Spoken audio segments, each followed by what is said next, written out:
Hey guys, welcome back to another Garage Recording Academy mastering tutorial. I'm just going to wait a minute here, twiddle my thumbs for a minute, and wait for anyone else to get into the stream.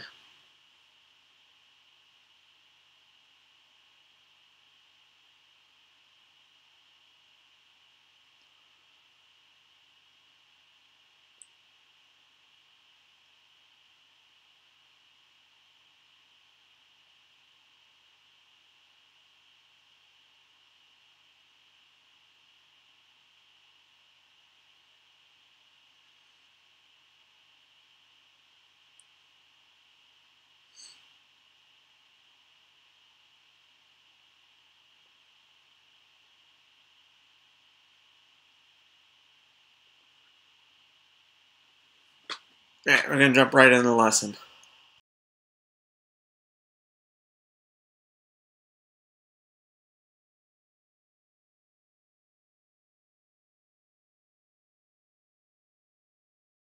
Hey guys, we're back with more of the Garage Recording Academy's mastering tutorials.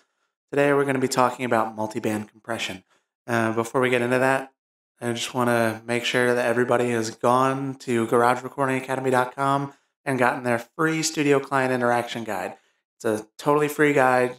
It'll be emailed straight to your inbox. It's just there to help you interact with your clients.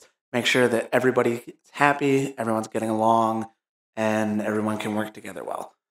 All right, so let's get right into it. Multiband compression. I mentioned in the first video that there are a few plugins in here that were paid for. Multiband compression, at least some DAWs might have it, but Pro Tools definitely does not come with a stock multiband compressor. And it's one of those things that, especially if you're doing a lot of mastering, you kind of need a multiband compressor. I don't want to make you spend money on anything that you don't want to, and if you don't know exactly what you're going to use it for, if you haven't had enough instances of tracks you've mastered that you're like, oh, what really would have helped is a multiband compressor. If you don't have that, don't worry about it. But I needed it on this track, and so I used it. What I got here is the C4 multiband compressor from Waves. I got it on sale from Waves. I think it was like $30 when it was on sale on Sweetwater. So all I'm using this to do is to tighten up the low end a little bit. If in the first video, EQ, you saw we notched out a little bit of the kick drum because it was a little too boomy. And then when we got into compression last time, what happened was we actually lost a little bit of the low end in the compression because we had so many higher end boosts. So what this is doing, it's just tightening it up a little bit more so that the kick is kind of popping a little better. It's a slow attack and a fast release, so it kind of gives the illusion that the kick is popping out more. Here, let's listen. Again, we're going to highlight the last chorus. Let's listen to it, and I'll turn the compressor off and on for you.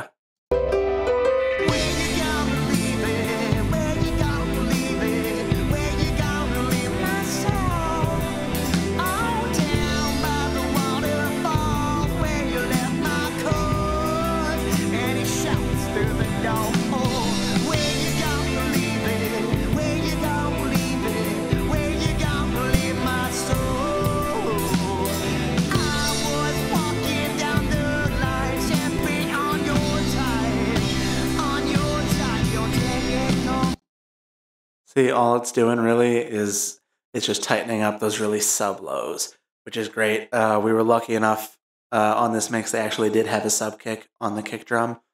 So it's just, you just get those really nice low ends. Actually here, there's,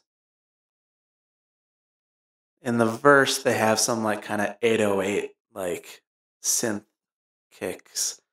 So let's see what it does to those. This is the first time in this video series that I'm going out of the chorus. So I haven't checked this. The last time I listened to the verse was when I did the whole master. So it might stick out, it might not. We'll find out together.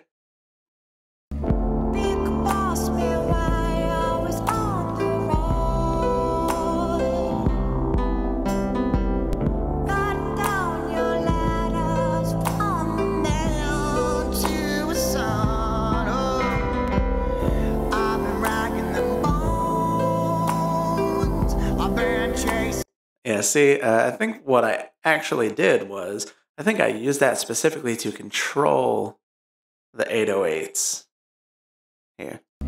Big boss, me why always on the road. Write down your letters from the mail to a son. Yeah, see how much tighter those are? They pop out way more, which is exactly what we wanted. We wanted those to kick you in the gut during the verse. Just those really sub lows. That's what this is doing. See, it's not touching anything above, what is this on? It's everything below 82 hertz is being effective. Nothing above is. Now, multiband compressors can be really useful in other frequency ranges. I often use it as lower than like 120 to control the kick and the sub lows of the bass. Then I'll often move this down to about 300 to control the low end of the to control like the mids and the of the bass guitar and the low ends of the guitar.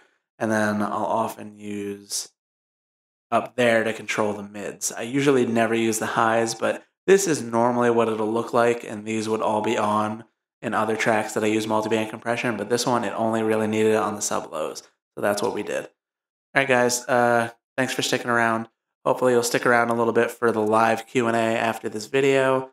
Any questions you'd have about multiband compression, how to use it, what it even is, if I didn't cover that well enough for you. And again, garagerecordingacademy.com. Go download that free studio client interactions guide. It'll really come in handy for you. Thanks a lot.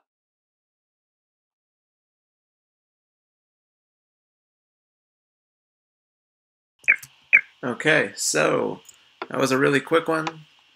There wasn't much to do. If I had done more on the track with multiband compression, if I had used it any higher up for like the low mids or the mids, then I would have gone into that too. But like we saw, it only needed it on the really low end. So, although I don't think I really gave a basic explanation of what multiband compression is. Basically, it's a compressor that is limited to certain frequency ranges. So your normal run-of-the-mill compressors will compress like the entirety of the track. It'll compress the whole frequency range of a track. A multiband compressor allows you to break it down into smaller sections. That's all it is.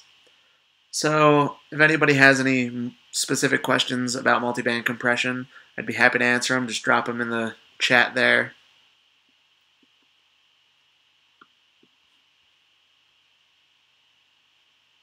And yeah, this was a really short video, so wouldn't be surprised if too many people didn't make it on time.